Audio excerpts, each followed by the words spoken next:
It was a quiet afternoon in the small town of Crestwood, the kind of day where nothing much ever happened. The sun hung low in the sky, casting long shadows across the streets, and the air was warm, but not too hot. I was sitting on my porch, sipping a cup of tea, enjoying the peacefulness of the moment. But that peace didn't last long. Down the block, I heard the sharp sound of a raised voice and the flash of blue and red lights. My heart sank as I saw a police car parked near the corner, its lights spinning in a way that felt out of place in our quiet neighborhood. I got up and walked closer, my curiosity and concern pulling me in. There, standing next to the car, was Officer Daniels. He was a man known for his tough attitude, always quick to assert his authority. And there, in front of him, was a young girl. She couldn't have been more than 12 years old, her small frame trembling as he yelled at her. She had braided hair and a pink backpack, and she looked so small next to him, so vulnerable. My stomach twisted as I watched. The girl was crying softly, her voice shaking as she tried to explain herself. "I didn't do anything wrong, sir. Please, I just want to go home." But Officer Daniels wasn't listening. He was accusing her of stealing from the corner store, though she kept insisting she was innocent. She said she was just waiting for her dad to pick her up, but he didn't believe her.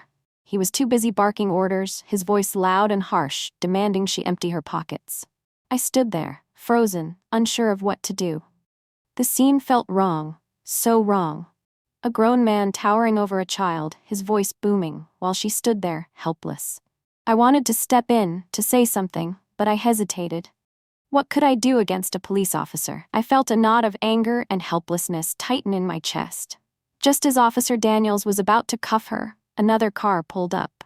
It was a sleek black sedan, and out stepped Captain Harris, the head of the Crestwood Police Department. He was a tall, broad-shouldered man with a calm but commanding presence. His face was usually stoic, but today it was filled with rage. He took one look at the scene and his expression darkened. "What's going on here?" Captain Harris demanded, his voice sharp and steady. Officer Daniels turned, his face paling as he realized who he was looking at. "Captain, I caught this girl stealing from the store. I was just doing my job." The little girl's eyes lit up. "Daddy," she cried, running to Captain Harris and wrapping her arms around his waist.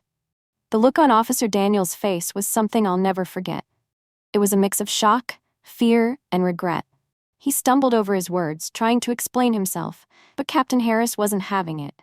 He knelt down to his daughter, wiping her tears with his thumb. "Are you okay, baby?" he asked softly. She nodded, still clinging to him. "I told him I didn't do anything, Daddy. I was just waiting for you." Captain Harris stood up, his expression hardening as he turned to Officer Daniels. "You arrested my daughter without evidence, without even listening to her. Do you realize what you've done?" Officer Daniels stammered. I didn't know, Captain. I thought she was." "You thought what?" Captain Harris interrupted, his voice rising. "That she was just another kid you could intimidate? That she didn't deserve the same respect as anyone else?" The silence that followed was heavy. I could see the weight of the moment settling on Officer Daniels' shoulders. He looked down, unable to meet Captain Harris's gaze. The crowd that had gathered watched in stunned silence, the tension thick in the air. Captain Harris took a deep breath, his voice quieter but no less firm. "This isn't just about my daughter. This is about how you treat people, all people. You're supposed to protect and serve, not harass and assume. I'll be seeing you in my office tomorrow." With that, he took his daughter's hand and led her to his car. She climbed in, still sniffling, and he gave her a reassuring smile before closing the door. As they drove off, I couldn't help but feel a mix of emotions, relief that the girl was safe, anger at what had happened, and hope that maybe, just maybe, this would be a turning point. I walked back to my porch, my tea now cold. The sun had set, and the streetlights flickered on. I sat there for a long time, thinking about what I had witnessed. It was a reminder that even in a small town like Crestwood, where everyone knows everyone, there are still moments that shake you to your core. And sometimes, those moments force us to confront the truths we'd rather ignore. That night, as I lay in bed, I couldn't stop thinking about the little girl and her father.